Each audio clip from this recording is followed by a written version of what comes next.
traditionally husbands have been the one to handle the family's finances, but women's roles are changing as demographics and all of those things kind of come together. So I'd love to get your input on how women's roles are changing and your perspective as being financial planners and women.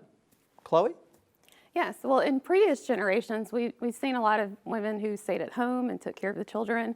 Now what we see, especially with our client bases, is that women are working more, and they're getting college educated, they're getting out in the workforce, and so that's created some different dynamics in the relationships.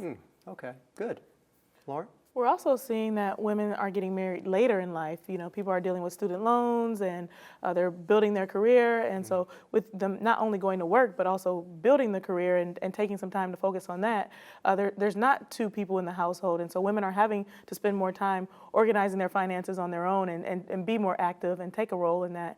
And then when they are getting married, they're becoming breadwinners. And sometimes they're running the household or bringing home the bigger of the earnings in a household. So those are two things that you really have to consider with women and why it's important for them to be thinking about financial planning. That's a major shift in terms of how things have been done historically. Kaya? Yes, I agree. I think it's become a necessity with all the demographic shifts that has been mentioned so far.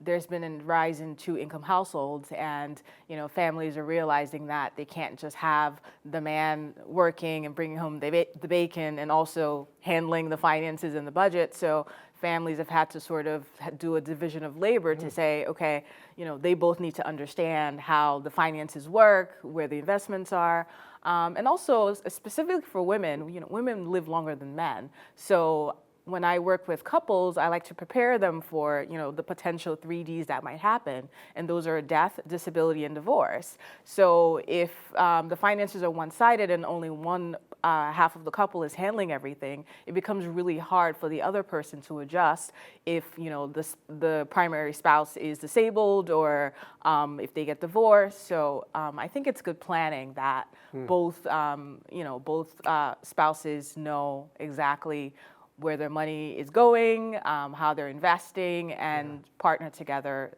for financial strategy.